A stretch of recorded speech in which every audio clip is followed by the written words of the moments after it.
Welcome, Bike, to Big Content. We took the last week off. This was our bye week, I guess you could say, now that we're in the midst of the NFL season. Jack went home to his family down south. I went home for like one day. Totally could have shot this, to be honest with you. The Aaron Rodgers of content creation. I don't do breaks. We don't give up ever. I was saying more so just didn't want to spend time with the family, but whatever. They do nothing for me. There's no value there. There's no value prop from the family.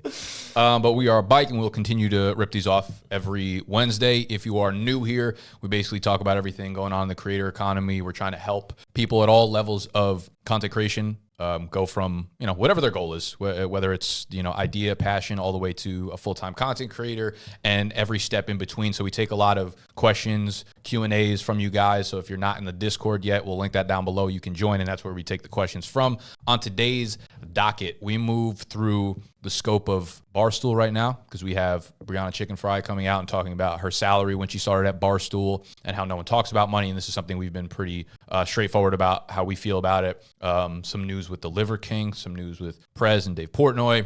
Got a couple big comments on our TikToks and everything in between that. So we'll start off with, hello, Jack. I missed you, buddy. What's going on? I realize sometimes I start the show and I talk for like 9 straight minutes. No. That's how you've kind of taken the role as host. I host pretty much every piece of content that I do, so I like when someone else plays host. It's kind of exhausting sometimes. It is. It's not for me in this, though, because I feel like it just naturally comes off the tongue. But being a host in a podcast can be because you have to give your opinions, you have to listen, but you also have to be conscious about time. You have to do transitions. You have to do, and this kind of goes back to my day one point, which is like you benefit from just going out and doing stuff because you would never learn how to do this stuff unless you go and do it. Yeah, I thought about that a lot because most of my fantasy videos that I do by myself individually. And sometimes I listen to other fantasy podcasts. I'm like, damn, it's kind of nice probably having a host and like segueing through things and like you don't really have to come up with the topics and they just kind of roll off the tongue for you. But it's just not, like I said, I'm built different. I'm built different. I'm built as a one-man show over here. Brianna Chicken Fry was basically a one-man show until she was signed to Barstool. And for those of you that don't know her, she's a content creator that came up on TikTok and basically kind of like had this college following of her following her life throughout college and just like a very typical like middle upper class, like blackout on the weekends, college, like, but very, I'm relating to you. Like, I'm a piece of shit. Like, come through these funny adventures with me. And she was perfect for Barstool, like a perfect fit for her. I think she accumulated like a couple million followers before they signed her? She's got a couple million. She's also had a great year once she got to Barstool. So what do they call the podcast that they do? BFFs? Yeah, BFFs pod. She's gotten close with the TikTokers. It goes to speak about how beneficial collaboration could be. So while Nick's a solo show, she took the route of, okay, I'm big by myself, but like what this has done for her to put her on just a different level. Well, I think, from a few different, we have a lot to talk about here, I think, actually, now that we're like really diving into it. But the clip in particular that we're talking about that Tony will throw up, she was talking about how no one talks about money in the content creation space. And a lot of content creators fuck themselves over or fuck other people over by not talking about it. And this was literally a topic we talked about. It was like $75,000 for like a year. Still don't know my value almost because nobody talks about it. But when I first started, I remember I got my contract with Barstool and it was like $75,000 for like a year. And I didn't know other influencers were making that for a swipe up. And I'm like, this is going to be my salary, which I thought was amazing. The more transparent you could be about things that people are uncomfortable being transparent about is like how you build a real relationship with people. And she was like, yeah, when I first got signed at Barstool, they were paying me a $75,000 salary. And I'm like, man, if you think about a marketing campaign that a company pays for, that if they're automatically getting 3 million eyeballs on, like they'll pay so much more for that. So they're signing her for a year on a $75,000 salary.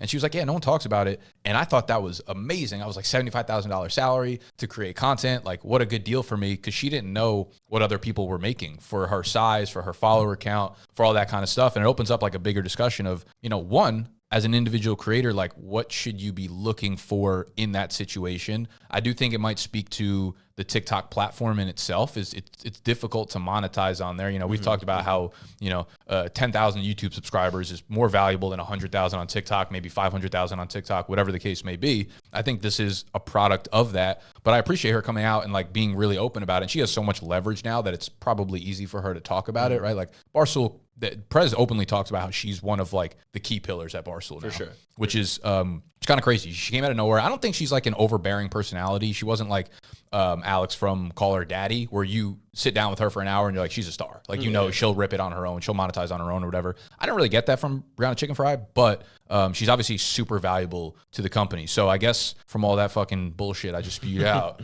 takeaways and key points. Yeah, what's the angle here? I think one, the comment section was like, that is a great salary coming out of school, first job. Which I agree with. Like, that is pretty solid. And there's part of it that Barstool has helped her get to the next level. I think she's a star in her own right. I also think the benefit of reps, like, they taught her probably how to go from one spot to another spot. So we've talked about this before. Would you take a job at another company? Does that benefit you? I think it absolutely paid off for her. Now, what is her value? And this is where it gets interesting, right? So she's on this 1-year deal. If Barstool is smart, they won't go into a similar spot like they did when they lost, to Spotify, because you got to take care of your people who are dominating for you. She's dominating. I'm sure she's being taken care of because they don't want to have that similar situation. Yeah. So I guess like my question would be with her, you know, it's like they don't want to fall into a similar situation with Call Her Daddy, but Call Her Daddy it's so clear how Alex and Call Her Daddy were monetizable. It's like you have a podcast with 5 million followers, throw ads in there, which is normal to every podcast. We reap the benefit of that. With Brianna Chicken Fry, I don't really know exactly. Well, their podcast, I'm sure, gets a ton of listens and advertising. Correct, but that's not her. She was not the reason that podcast blew up. She's a part of it now. Right. I would argue I've listened to a lot of that for the first like 6 to 8 months that thing launched. I was interested in just seeing how Prez like maneuvered and navigated that. I thought he carried that on his back for 8 months. I thought he was like the host, the entertainer, the best part of that show. For a while I was like, why is she even on the show? She like doesn't say anything. She's like not a value add. She got way more comfortable with it, but that's not the same as like Call Her Daddy, the way that fucking thing held up by itself. With her, I don't know what else she does. Like, is she a big YouTuber? I think that they had her do like a college tour, blackout college tour, which crushed. And so that's obviously, she could probably go like solo pod, get big guests, go to colleges and attack that market. I guess my angle was like, Call Her Daddy, she leaves, very easy to see how she monetizes. She didn't need Barstool to monetize. Well, she was just going to redo what she was already doing. Correct. But you're saying you don't think she could start her podcast? You think she could do a college tour without any like help? She's that big. I think so. But like what the venues, the logistics, the shit, all that stuff was taken care of by Barstool. All she probably needed to do was like show up. Yeah, well, it would make her job significantly harder, but then she would also have significantly higher payout. And I also wonder what how much money they made off college. Like you and me have done live events. You don't make a lot of money off of live events. You build a strong brand. So like you can, but she's not going to be the one to know how to do that. We don't know necessarily. Fair. I would say like she could probably do appearances at college bars for $5,000 for per. Yeah. Easily. Like, cause she could, I think she could sell at any bar in the country right now. If she said, I'm coming and it's just like a drink with me, like people would go to that bar instead of that bar for that one night. And that's probably worth $5,000 to a bar. Yeah. I guess I'm just kind of playing like devil's advocate here. How I think the Call Her Daddy side was just way more valuable to a company like Barstool. Well, that was a piece of, Call Her Daddy was IP, right? Mm-hmm. And Alex was the talent for it.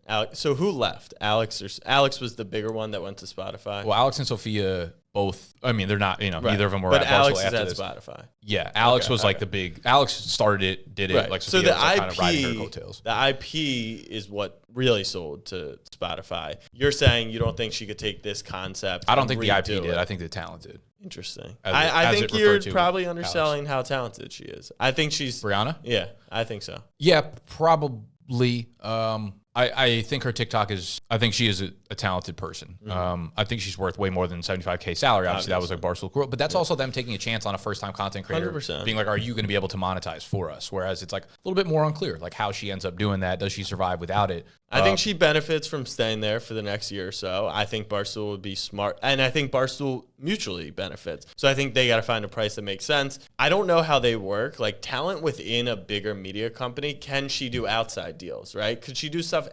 outside of Barstool? There's rev sharing. There's all different ways to kind of finagle it. Back to the point, though, which is 75K is she had no clue. Like she probably could have gotten 10 brand deals over the year and made 100K. Now she would be nowhere near where she is today without Barstool. That's kind of what I'm saying is like 75K. It's like underselling her audience, but is it? Because it's like you don't have a clear definition of how you monetize that with her. So it's like you give 75K to Alex Cooper the first time that she's signing with Barstool. It's like, oh, very clearly we're recouping that immediately through Spotify ads. With her, it's like we don't know if she's popular enough to do a college tour with. True, we don't know if it's. She doesn't have her own podcast that gets 1 million views. So it's like, where do we actually monetize from it? So 75K, yeah, again, underselling because she has the audience and the eyeballs. But for her, I think Barstool's one of the few companies that I believe, we've talked about this where it's like, oh, we'll promise to make your audience bigger. We'll promise to put you in a spotlight. Most companies really don't have that power. Yeah. Barstool is one of them that can make you a superstar if you are a superstar, right? Sure. For sure. So I think that's it big. Like her network over the last year, just being at Barstool is,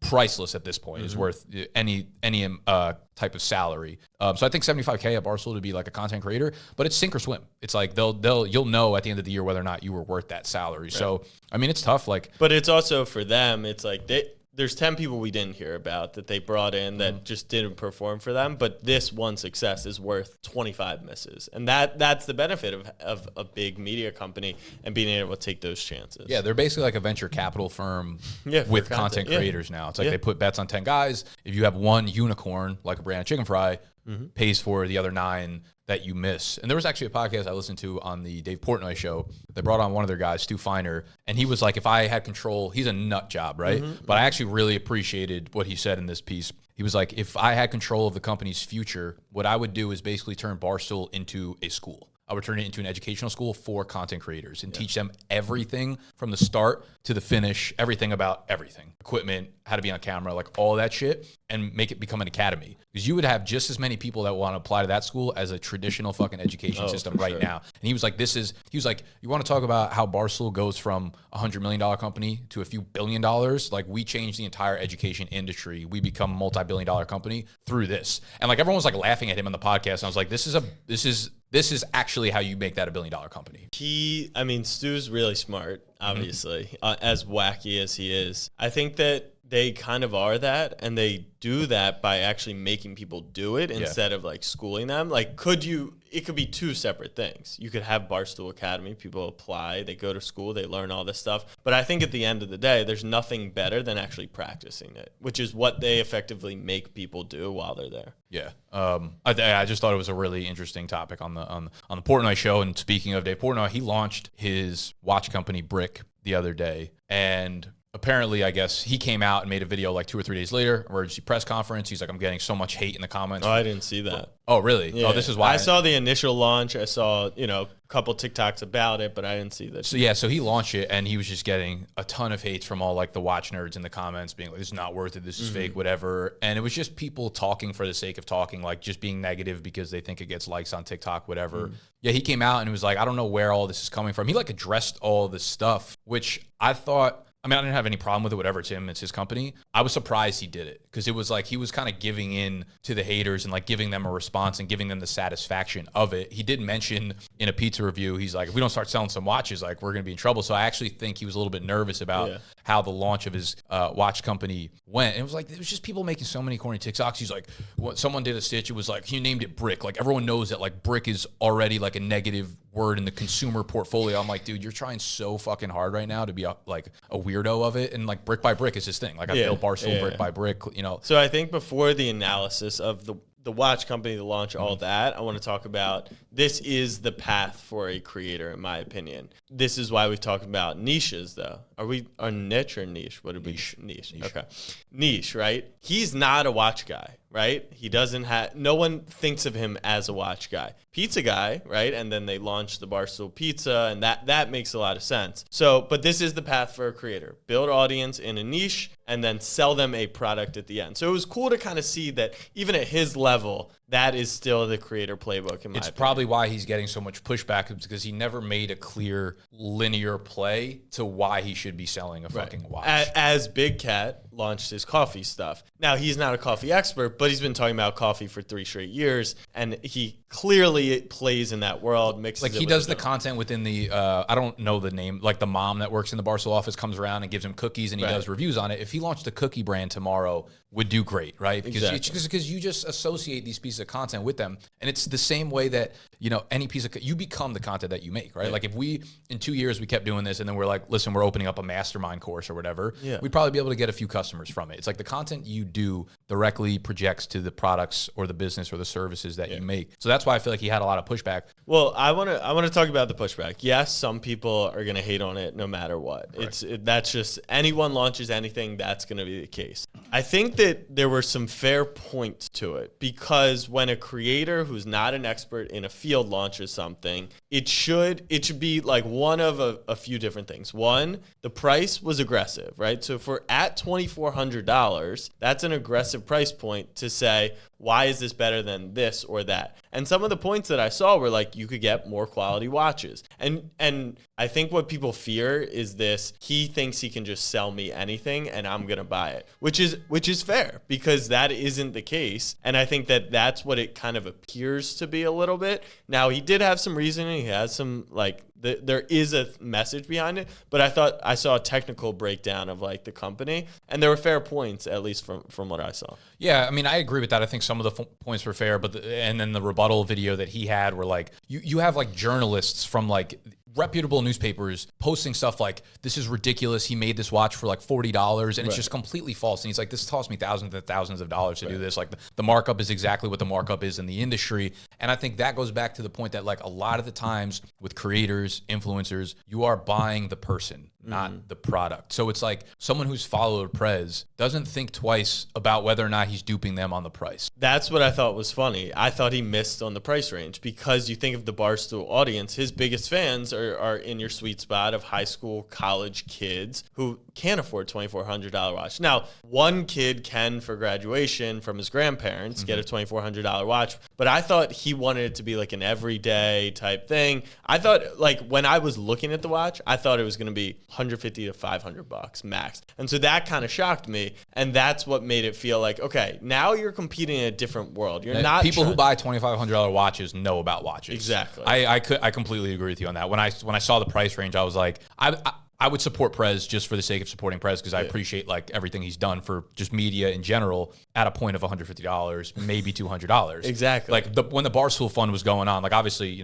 anyone could contribute. I think I put in $300 or $500. So I'm like, dude, I appreciate what they do, and I trust that the money's going to the right places. I would do that with Prez too. The price point is for sure what exactly you nailed it. Why, if sales aren't going well, that's why. Because he put it at a price where, and I believe that the price is right based on the quality of the watch or whatever he's making. But yeah, that probably didn't hit his target audience when it's all college kids, when it's kids right out of college. And when you get to $2,500, that's a big expense for people our age, for people 5 years younger than us. And if they're going to do that, yeah, they could probably go elsewhere. Or it's people that are really into watches that are like, I'm buying this as an investment or whatever to flip later or some shit like that. So yeah, I think the price point was super fucking aggressive. And it doesn't even make sense. It doesn't go and hit like his high net worth friends who are just going to buy and support him like a 10,000 or like a showpiece. And it doesn't hit that audience. You're just playing now a watch game, and you're not a watch person. They've always done so well with like productizing things that are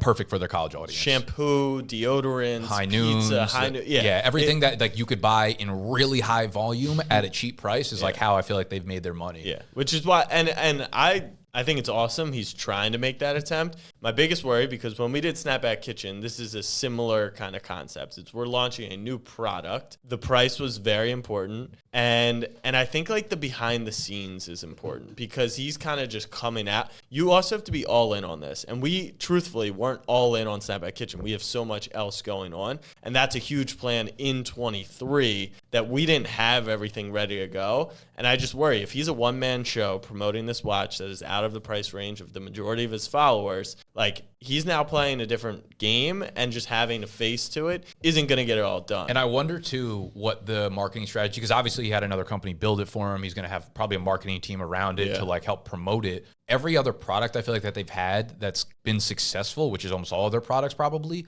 it's like meshed into the Barstool atmosphere. And I doubt he probably is in a spot where like he's not going to make his employees promote brick watches. Right. So it's like he's on his own for this, which, him and himself as an influencer can probably push fucking numbers. But I wonder what kind of marketing strategy they take. Do they start to promote it more professionally. Like, do you see commercials for Brick Right. watches that are like, oh, this is weird. This is not Barstool anymore. This is like its own luxury product. I would its own love to sit down with Erica and have her explain, like, how does or is it Stella Coffee, Blue Stella? I forget, but yeah. How Big Cat's Coffee. Yeah. How does Big Cat's Coffee? How does, like, if Brianna's college tour, like, there's something, and then this watch thing. Like, is this under Barstool? Because the coffee stuff was promoted on Barstool stuff. I would assume there are probably like 2 or 3 employees. Maybe Prez is probably the only one that could actually do it. I mean, it's obviously all his money. He went out of his way to do it. He's doing it on the side. I'm assuming anyone under him, which is basically every single person, has to go through Barstool if they want to launch their own product, because Big Cat's like way too valuable to the company in order to start doing side shit with it. But they probably have like Spin Chiclets, like their vodka is underneath Right. Barstool. Like Barstool owns part of it, and so do the talent or something. Yeah, and even to this day, like for Call Her Daddy, they still, I believe, maybe it expires or it expired last year or something, but they, even when she went over to Spotify, they owned a piece of her merch. Gotcha. And they pushed merch for her. So I would assume most of the stuff falls under their umbrella. Why I'm interested to see what happens with this, because this feels like the first thing that's really him getting out of like Barstool. And he's probably thinking of his future, right? He was bought out. Like in I forget how many years. 5 years. Yeah, he's not going to be really a part of Barstool anymore. And he's probably thinking about his legacy going forward. Whereas a lot of these, big time creators or celebrities start their own products, as we basically been talking about, like the tequila, the whatever, like those become, their venture, their business product, their whatever. So I'm excited to see how it goes. I mean, I hope it goes well for him. Like I like Prez a lot. Dude. I just can't really support it $2,400. Right. Okay. Speaking of someone who's untrustworthy, we have the Liver King. For those of y'all that don't know who the Liver King is, you could probably explain it better.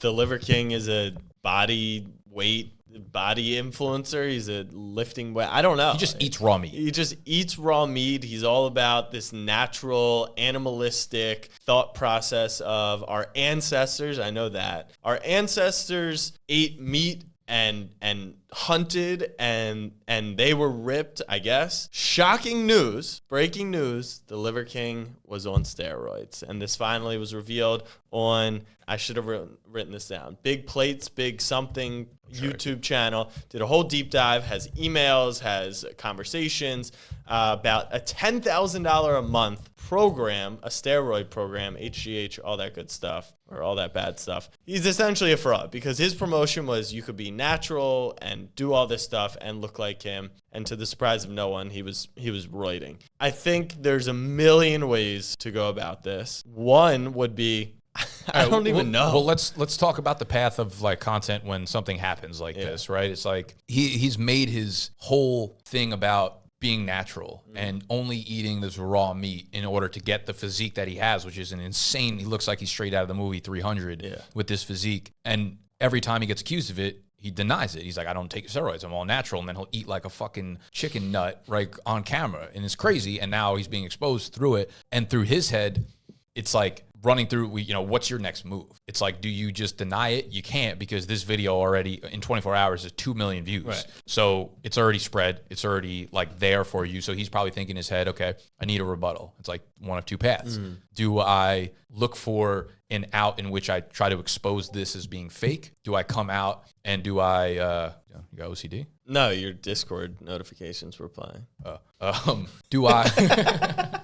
I didn't even fucking hear them. I'm so in my bag right now. You're so in your Liver King bag.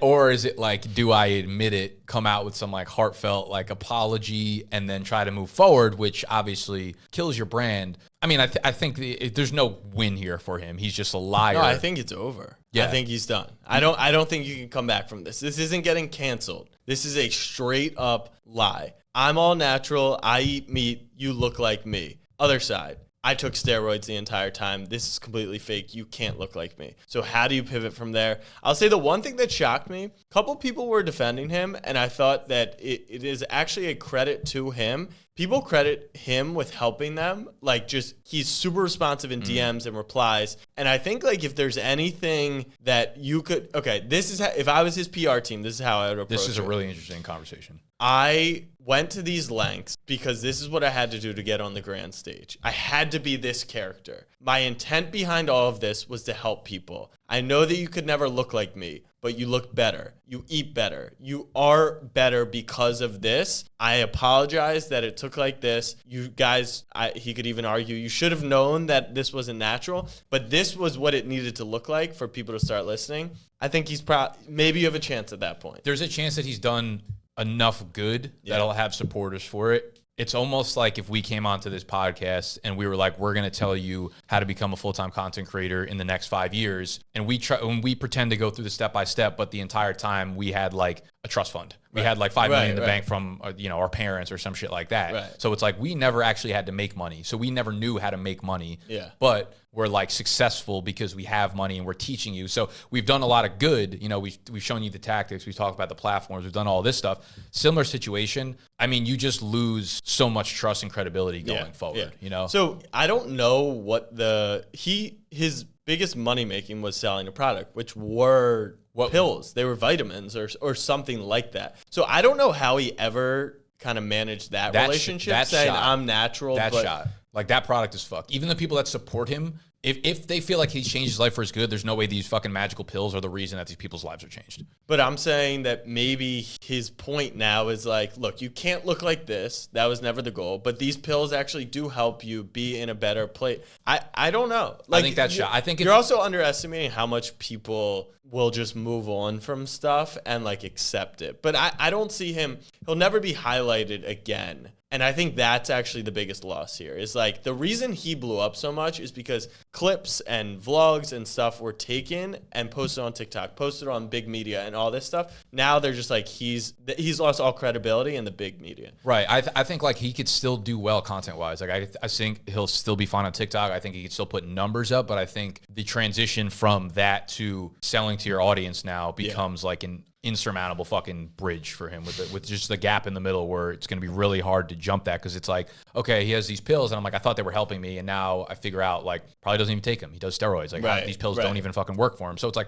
if he had built up enough good trust with his audience through helping them in like, okay, I do workout videos, I do nutrition videos, and I've given you information that like steroids didn't actually matter for that to help you with. You're not going to look like this, but you still could do this workout and look better. And it would still help you. And like you've experienced, gain in your life through the shit that I've shown you, like that registers in your head. You're like, okay, this guy has helped me. I don't care whether or not he does steroids. That will build up. I don't know like the backlog of his content to know like whether or not he's done a good job building that up, or if he just like sits on things and he's like, I'm just so big, like trust everything I'm fucking saying right now. So I guess it depends on like the way he's gone about it. But yeah, I mean, it's not good. I'm excited to see like what his rebuttal is, and I'm sure we'll see it by next week's episode, so we can talk about it in that sense. Yeah, I don't know even what like his main platform is or where he'd make an announcement. I have seen two things: one, people defending him, and two, people actually taking the route of like what I said. We knew, like it was very clear he was taking roids, and like this wasn't natural. I think that probably helps him in the long term. Of like, guys, we knew, but you're not his target audience. What I'm saying is like when it comes back to like how does he make a living off this? And maybe he just runs a fucking farm and makes a living that way, and he doesn't care about what people on TikTok say, and he'll never fucking address it. That will be in his comments for the rest of his career, and that sucks. Yeah. Like that sucks, and it just goes to like you can't fake it. You will get caught. You will get caught. SBF and FTX got caught. Liver King got caught. The two biggest exposés of the year. I can't wait for you to get caught. I don't know what you're going to get caught with, but yeah. it's fucking happening. Didn't we talk about this? How like neither of us have been canceled effectively in a few years. I mean, you do this long enough. If you're doing something wrong, you'll get caught. If you're not, probably in good standing. You'll still get caught because the rules change. The rules change over the years. That's true. You put Isaac, Rochelle commented on our big content TikTok. Yeah, so big content TikTok. What's it called? Big content podcast on TikTok. So Donald, who helps us out with the show sheets, and then obviously our social, posted our Isaac Rochelle clip about his relationship with his wife and him getting cut and whatever. He commented on the video. So he did this, right? Yeah. The emoji? Yeah.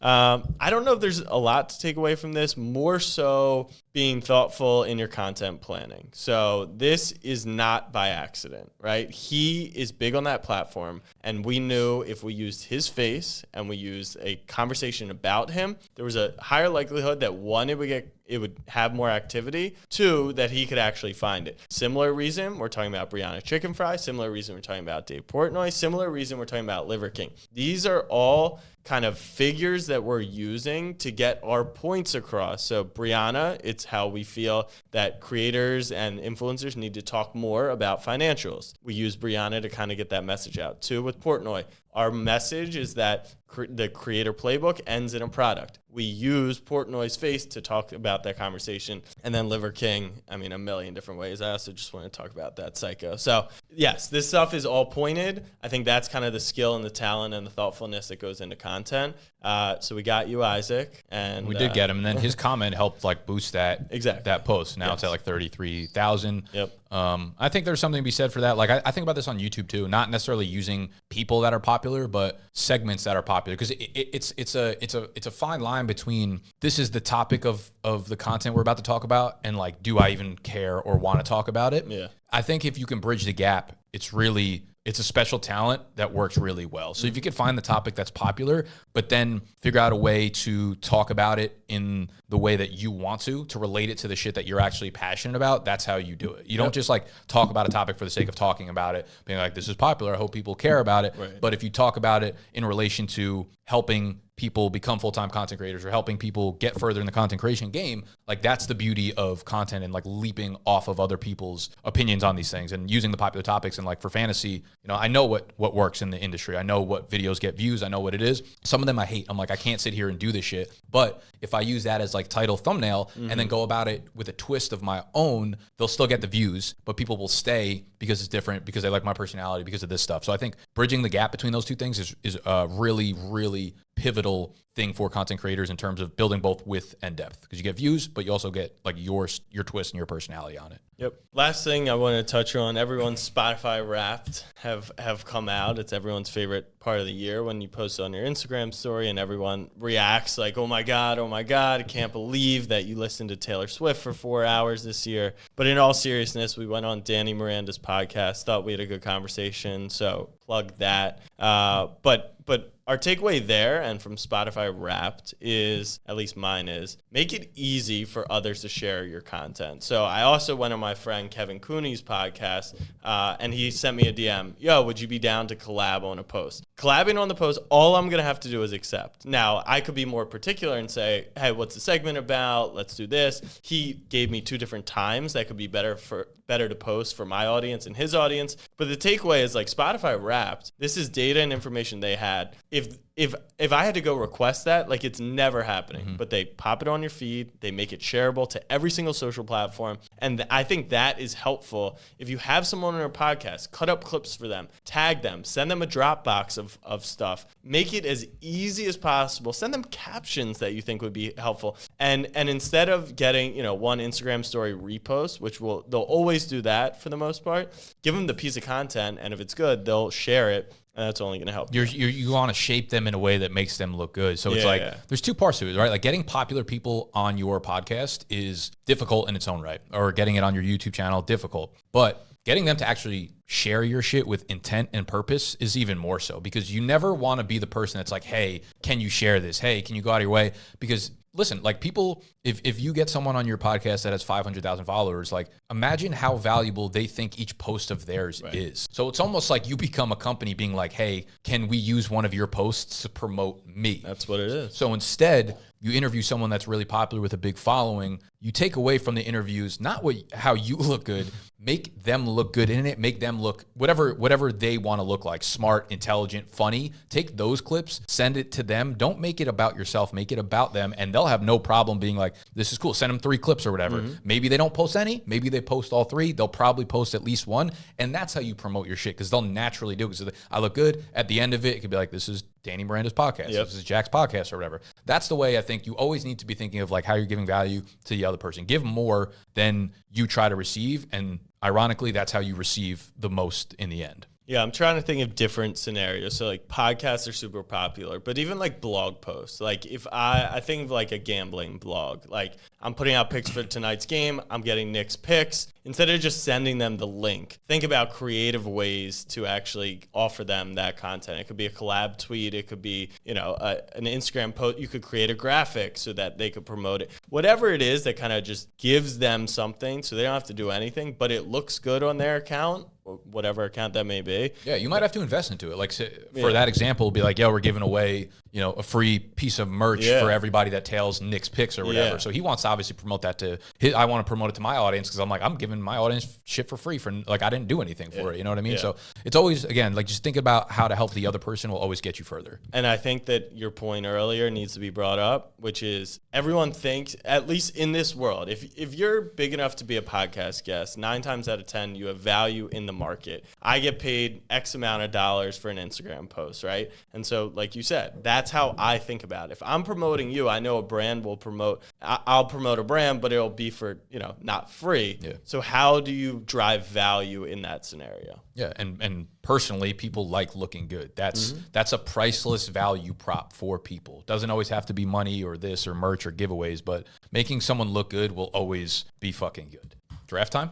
You ready? Yeah. Give it a proper intro because you think this is going viral on TikTok. Yeah, so we're about to do a draft. Let's do a draft of the cringiest things content creators do, brands do, or anyone or anything does on social media in the modern day. First thing I'm going to do is just the overusage of... All right, time out. I want a proper intro. Perfect intro.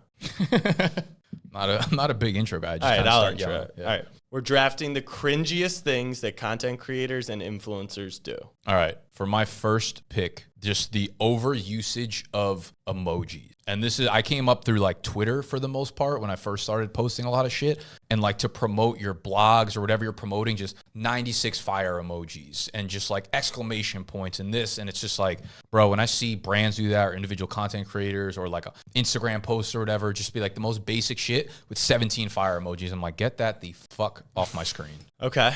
My first pick, the fake Lambo, the fake private plane, any of that. If you got to rent a watch or a Lambo to get a piece of content off, that's just cringe. And I think I'm going to leave it at that. Yeah, that's a bad look. That's like the number one. Like you're just like insecure. Hey, you said that's the number one. What? That's the number one pick. No. Thank you. That's No, you said that's the number one. Whatever, dude. Get over yourself. Okay, number 2 is people that...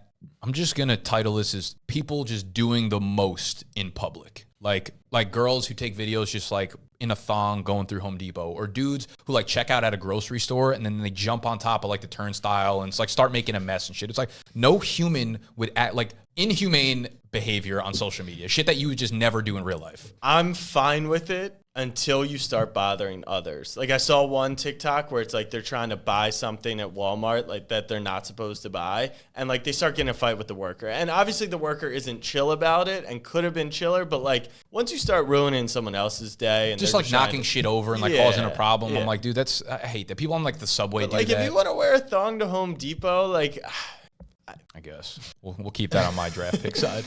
My second pick, not acknowledging a situation, meaning acting like you're some huge creator or influencer because your dad or mom didn't give you $1 billion to start with. Or Kim K, like not like acting like you're a lawyer, and shout out to her for going to law school, but like, are we not going to acknowledge the beginnings? Like it has never once been talked about as like why you are who you are. I just think that is cringe to me, is like you made it because of the money. Yeah, that's fair. If people just be fucking truthful with yourself. Exactly. You'll be fine. Number 3 for me is people who, I'm going to go man on the street interviews on TikTok just in general right now have. Go to my most recent TikTok. I have a man on the street interview. I don't mean like, not everyone's man on the streets. Like I think these, when done well, done correctly, are great. People who are good at them do them really well. 99% of them are the same recycled questions. What's your body count? How much do you make? Like, what's your salary? Like, what's your rent price or whatever? Pardon? Would you rather have a gay son or a thought daughter? It wouldn't matter. Okay, As cool. long as they were healthy. I appreciate that. Thank you so much. As long as they're healthy.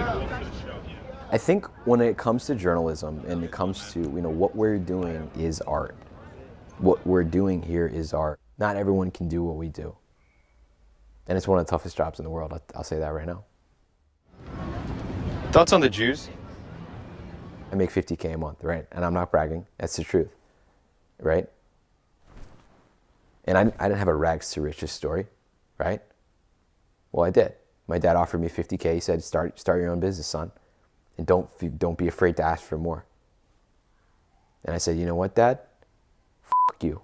I don't need your, I don't need your handouts, but I'll take the first 50. It's like, yes, one person did that, and it wasn't like great to begin with, but it was like interesting, and then nobody else can like come up with their own spin on it. Okay, so my most recent Man on the Street, we did, would you get back with your ex-girlfriend if it meant prime Andrew Luck was back for the Colts in Indy? Now, that's like a variation of that. Do you like that? Yeah, I think that's a great fucking spin because it takes both sides of man on the, like you can do a lazy Man on the Street sports section. You could do a lazy Man on the Street, romantic ex-girlfriend type of shit, but you found a way to combine both of them. And I think if you're in a sports stadium like you were, the ex-girlfriend thing also relates to every single person in that stadium. So it was, for me, it was a good I like that. All right, thank you. Number 3 cringiest thing a influencer or content creator could do. Boxing. Now, look, man, look, get your money. No, 100%. That doesn't mean it's not cringe. That does not mean, and I'm not even talking about like Jake for the most part, because I actually think he's like become a decent boxer. And what builds the pay-per-view up is actually just the cringier you get, like stealing Floyd's chain. Like that whole thing is what sells. So I understand it.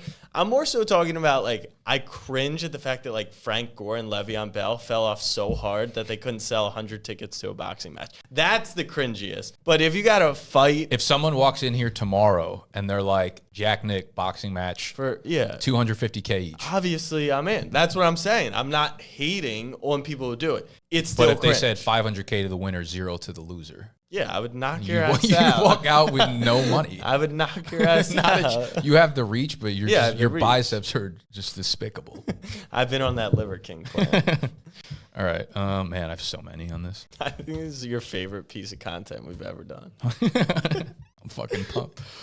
Okay. I'm going to go with the 4th pick is just people's entire personalities being how they look. Like they do, someone who's really hot, like anything they do doesn't really look cringy, but objectively it's so cringy. Like there are people who build a 1 million person audience by just like lip singing a song or doing a stupid ass dance move. And I'm like, how? I don't know. I just like couldn't live with myself if I was that fucking person. It's like they do something where if someone, all right, they're like a 9 out of 10 and they do that, everyone loves it. If someone who's like a 5 out of 10 does it, 4 views, just absolute flop fest. You know what I mean? That shit drives me crazy. And it's like, listen, if you're going to make content and you happen to be hot, cool. But if you're someone did a great TikTok about this that like went viral talking about it. It's like, what are you doing here? Like, I've got no use for this right now. What are you doing being a baddie on my feet? No chance we're showing this on the actual podcast, but I'm going to show you. Tell me if this is like who you kind of. I mean, that she is just one of 10. But one of 10 billion people that do it. But to see what they're promoting. Yeah, like, look, I respect it, but also it's like you're using your whatever. My 4th pick. I don't respect it though. That's the thing. Like I don't respect it, and I already know for everything. I wouldn't get along with that person in real life. I already know that. That's fine. It just makes me cringe, and it's just like you do shit that is so cringy, but like you just happen to be hot. It's like I got no place for you. You're hot. No. Not hot enough. If you zoomed in on me, no, everyone would stop watching. Like that was. If you zoomed in, I just stared at the camera. Game over. My 4th pick is the hot take guy. If your content is just clickbait or hot take. No difference. The hot take guy is just the hot girl in guy form. Exactly. And I understand it's cringe, but you have to do it. Look, I'm not proud of some of the thumbnails and titles we've done on some of our content, but it does make me cringe. Like it genuinely makes me cringe. And like Emmanuel Acho right now, Nick Wright, Colin Coward, like I get that you have to keep up. Skip Bayless, like it is the game, especially in the sports media world, but it makes me cringe when like you just become the hot take guy to become the hot take guy. Now, I do think a differing opinion and standing strong on that makes sense in certain scenarios, but the hot take guy, it's just like find a different angle. Yeah, I want to give one honorable mention. I'm going to list my other ones that I had on here. I want to give one honorable mention to the audience members and the commenters, like, this aged well, like, get a new fucking line. When people are like, this aged well, like, that was like barely funny in 2017. Like, let's go. Unless you made a comment on the initial thing that you said this is dumb, and then 5 years later it played out dumb, you can call back to that. But if I don't mind people calling you out, but like, Right. if you have a bad post, like, I still get YouTube comments from like 2019 videos, this aged well. I'm like, bro, like, did you think of that all by your fucking self? Like, if you're gonna make fun of me, let's so angry. if you're gonna make fun of me, let's banter a little bit. You know what I mean? Like, give me something to work off of. I can't make fun of you for that because you're just like so dumb and like you got nothing. You got no creativity to you. Bury me. You know. All right, run through all your honorable mentions because I just came up with my 4. Okay. So like YouTube thumbnail expressions, just like the face, very cringy. And honestly, like this, We should do one for this. 100%. podcast, Yeah. This is kind of bad. But when people use like serious or like really trending sounds, like popular songs and shit, but it's like a video of them just like cooking eggs in their kitchen or some shit like that, it's so weird to me. You love the grind. That is what my takeaway is from this list. Like the idea that anyone could just like be hot, be lazy, and still fucking crush as a creator. It's cringy to me, I guess. Yeah. Okay. It kills That it. makes sense. Yeah. Yeah. Which I get it too. It's like we're working very hard over here, like being particular about thumbnails, about content, and then like you're hot. And look, that's why I say credit to you because you pulled it off. But all right, keep going. It's just weird. Get it all out. People who have like backup accounts when they're like, please follow this account. See this one I actually disagree with because I think it's smart. It's not agree or disagree. I'm just telling you what makes me cringe. It's no right or wrong. And a lot of people are going to be like, you're just an asshole. Finstas or backup accounts? Because Finsta... Aren't Finstas just like a way to share shit that you don't want to share with your regular friends? You're fine with that. I'm talking about like, yeah, like social, like, okay, there's a girl who builds up a Instagram following of 500,000 followers. Not important whatsoever. You just show your ass. No one gives a fuck. And then you're like, please follow my backup account with more ass pics in case this one gets banned because all I'm doing is showing my vagina and my tits. Like, yeah, it's going to get fucking banned. And you should, fuck you for having a backup account. It's so stupid. And then thirdly, maybe more on my list, listing how many followers you have on a different platform in your bio drives me nuts. I hate it. And you might be someone who does this. Why? I just think it's weird because again, it goes back to like it's almost a version of you being a hot girl as your value prop. Like you showing how many followers or subscribers you have is like your value. It's confirmation bias. Yeah, in your bio should be something that like tells you something about someone or like whatever you want to put in there. But it's weird to just be like, oh, I have 5,000 followers on Twitter. It's like, but I have 64,000 followers on TikTok. I'm like, dude, no one gives a fuck. We're on Twitter, dude. Drives me nuts. Keep going. Most of them are just kind of like recurring ones of previous ones, but I'm in my fucking, I'm mad right now. I'm not thankful anymore. Thanksgiving was last week. And we're off our bye week fired up. Like you said, some of us are Andy Reid, some of us are fucking Nate Hackett. Yeah. All right. Yeah. Comment below or comment. What do people say on TikTok? Like just comment. Like there's no direction. Like just be like, who soloed? Yeah. who dubbed? Who's the Liver King? Who's gonna age not well? All right, Q&A.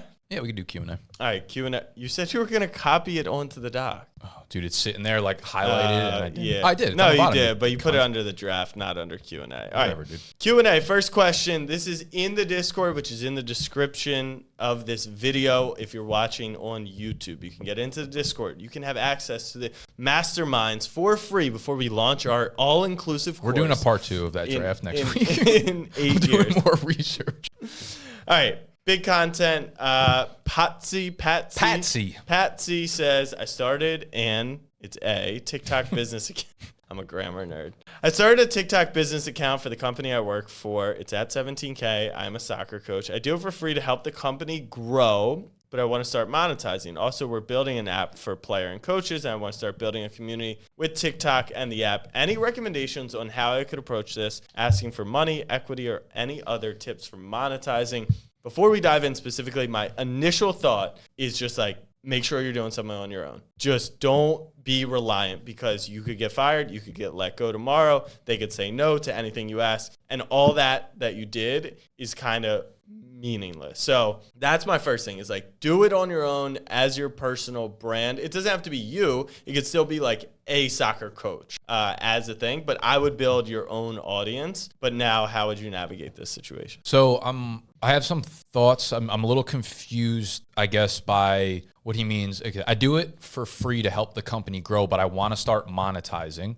I'm confused if he's like, I want to monetize for the company or for myself. Yeah. We're building an app for players and coaches, start building a community with TikTok and the app. Any recommendations on how I could approach asking for money or equity or any other tips for monetizing? So it seems like he's not trying to monetize for himself, which means I guess he's very bought into the company, or he just wants to show that he's bringing value to the company and wants to monetize for them. It is a little unclear. But like that kind of is what we could get more intel, but this is kind of a good question because no situation is going to be the same. So it's more so like, how would you approach this, right? And I think that Jack Mack, do you follow him on TikTok? He's also at Barstool. Yes. We'll theme this about Barstool, which will get good clicks, hopefully. But Jack Mack, he runs a lot of their socials. He's super creative on their stuff, but he has built his own TikTok following. And it's hyper valuable because he can always drive towards Barstool, but he can't always rely on Barstool to drive towards him. And I would always make a recommendation of like, have your own kind of own thing, because if they're letting you do it for the business, then they should let you do it for your own. How do you drive value to the business? By doing this for them. Well, I think that you've already done that. Any recommendations on how I could approach asking for money or equity, or any tips for monetizing? So those are two very different things. Asking for money, I'm assuming, well, yeah, when you say asking for money, I'm assuming you mean from the company itself. When you say monetizing, that's basically money from the consumer, not from the business. One, I don't think asking for money from the company is the right way to go about this. I think showing them that you can make money first and then asking them for money would be the way to do it. Similar to we talk about bringing people onto our team. Like if you're coming to me right now asking for a job, I'm not going to give it to you. But if you do that job for me and I'm like, damn, you did a good job, I might pull you on, then pay you, then hire you. He's in an interesting spot because it sounds like he has built up the following. So now it's show how can you monetize, then you'll make the money off of it. So my first thought goes to a course. So if you are you're a soccer coach, I don't know what your TikTok account is. I don't know what kind of content you're putting out there. So 17K is cool. It's a good number, but that could mean nothing. Like on TikTok, that could mean nothing depending on what kind of content you are serving. If your TikToks are teaching people how to be a better soccer player, this for me, or a better soccer coach even. Or a better soccer coach, soccer player, I would say player would probably be better because it's a bigger audience.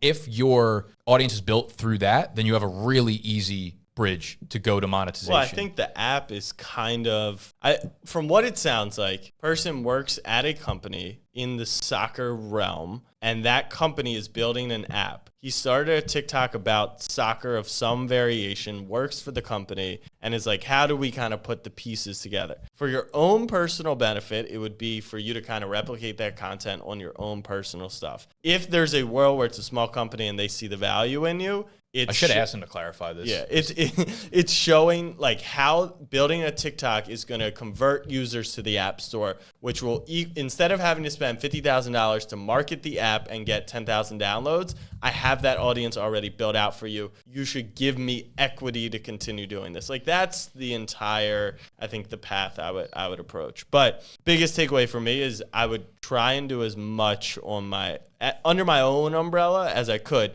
to the point where they said, this is ours, you work for us. Then you can come back and say, okay, if you want me to do this for you, then I need to be compensated as such because this is the value I bring. Yeah, I would. I think that's good. Obviously, building on your own is always like, it's never the wrong direction to go in because it always gives you a little bit of leverage on the side. I would really think about building a course, a video course of how to become a better soccer player or better soccer coach. I would check out teachable.com where you're making videos, and they've basically niched down to be a teachable online course platform. So if you want to run a course, they have it like nicely set up for you. And that's like an easy product to content bridge right there for you. If your content is like highlights from soccer games, or if your content is like funny soccer memes or whatever, you're going to have a much more difficult time converting people into customers because that's not the value that you're giving them to begin with. And if you wanted to monetize that, if you wanted to monetize through a teachable course, you have to start teaching people so that they believe that what you're selling them is actually going to give value to them. So I don't really know much about the app, the player, and the coaches. Like, is that already,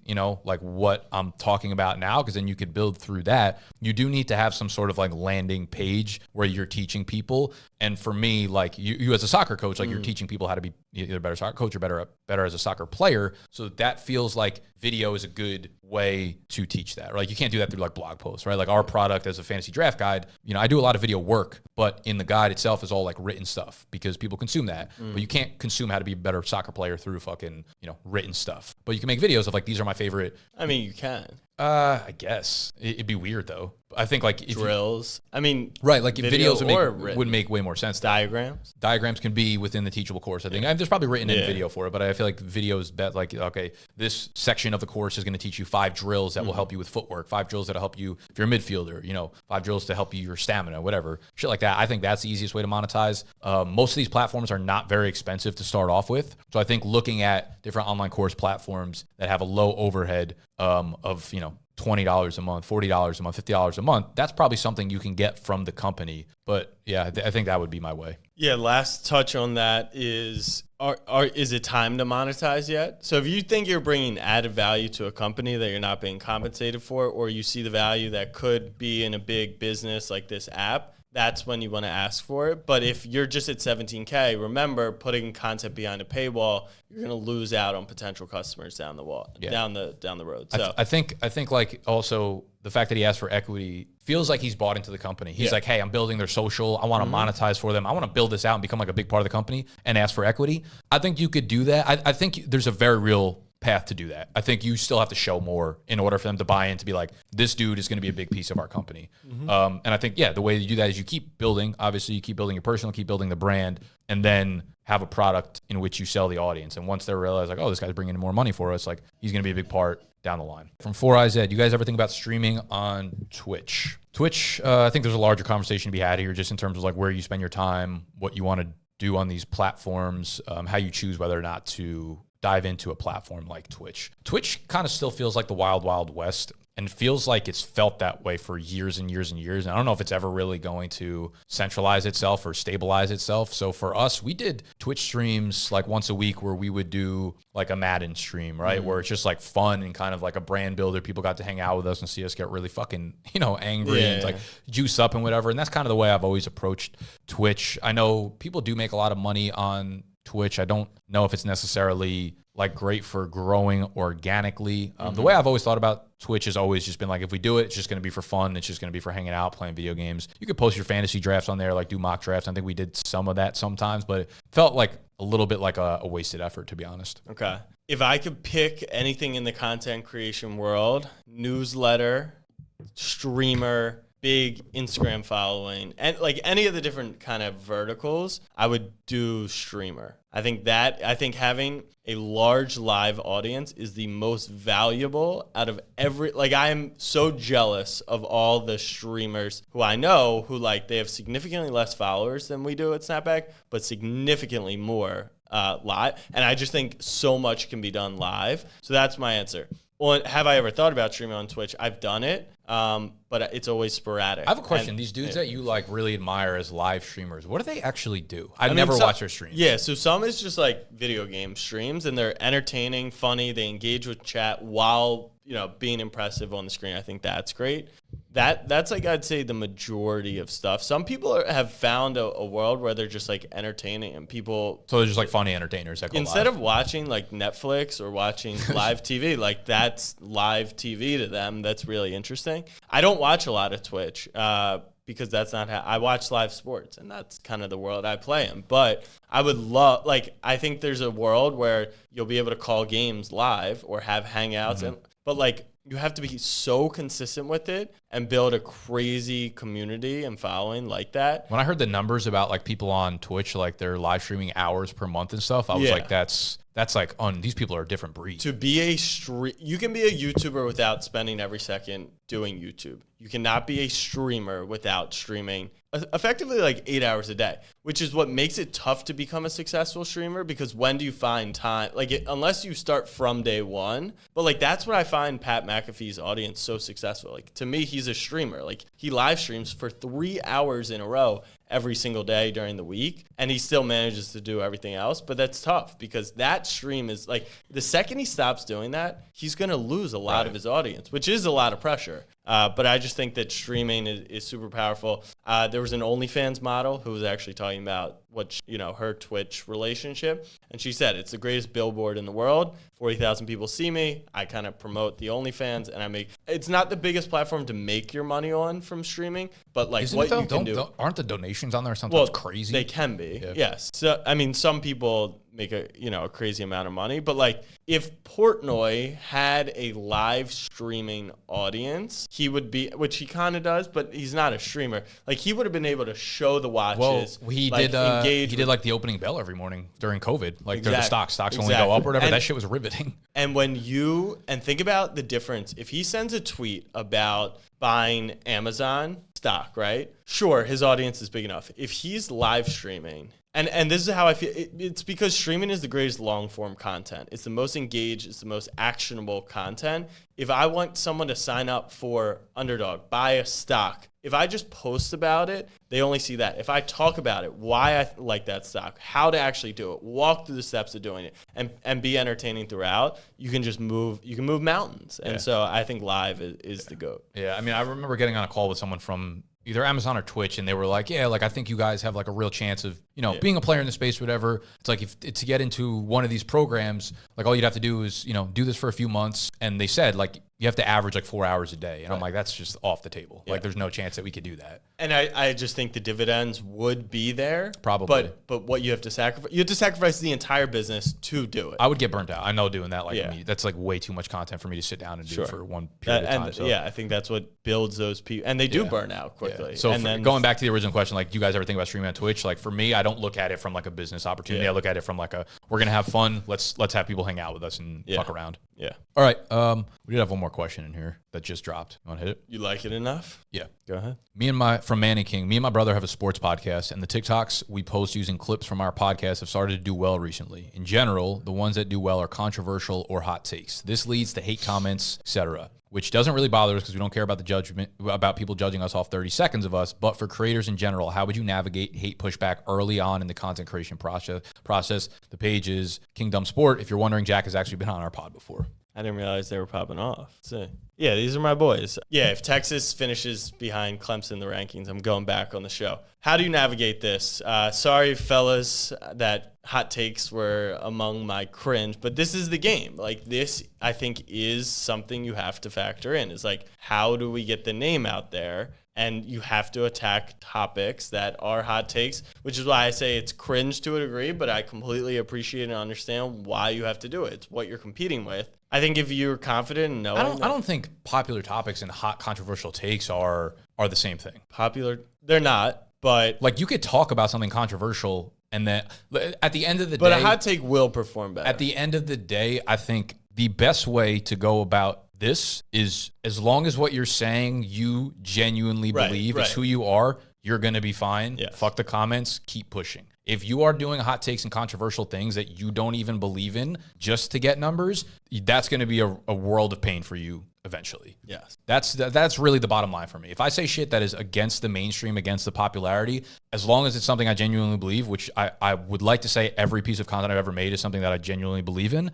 I'm fine with what the comments say. Because in my heart of hearts, like that's it. That's all I'm looking for is genuine conversation, genuine connection, genuine content every time I turn the mic on. And I'm looking at your content now. I'm not watching them, but based on the thumbnails, they don't seem like these crazy hot takes. Like who's better, Spencer Rattler or DJ? Like DJ's had an awful season. What's the path for Clemson in? They're out. Sorry guys. Does USC have a shot? Like these aren't, I think, crazy controversial. Like when you start going to stuff you don't believe in, that's when like people won't listen. You also have to understand the nature of people commenting on TikToks come from a place of like you say something that might be controversial, might not be controversial. They want to say something equally controversial to you because they know other people are also they're looking to just combat you. And they know that if they say something controversial to you, they'll get likes on their comment. I genuinely believe that like 75 to 80% of negative comments on TikTok, the people who write them don't even believe what they're commenting. They don't. I know just because of Snapchat. They do it just for the sake of getting likes. Snap is 1-to-1.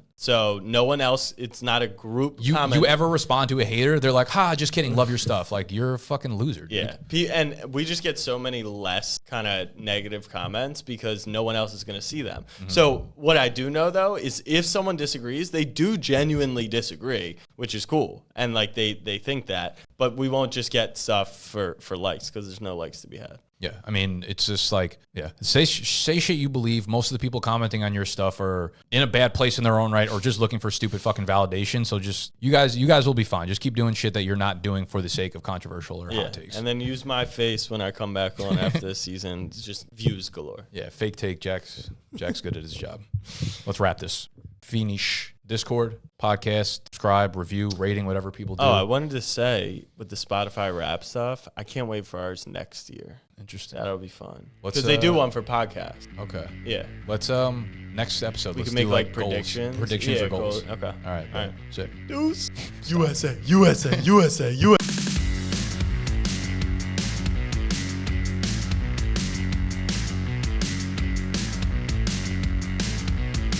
What are you doing over there? Making a little smoothie or? Double cup of lean. When we went to Penn State, we went to you been to Champs? Yeah. Yeah, the dirty Sprites or whatever. So Sexy doesn't drink like at all because he hates like the taste of liquor, and we've tried everything. Tried giving him margaritas, tried making him White Russians. Like maybe he'll like something that doesn't really taste like alcohol. And the only thing we made him drink a dirty Sprite. He was like, I kind of like these a lot. So we ripped a few of those. But like, I don't think there's like a lot of alcohol in them. I feel like I had 10 of those the night we went there. Not even sure why I'm talking about that, but I was talking about fuck you. Let's go. What do you have a straw for?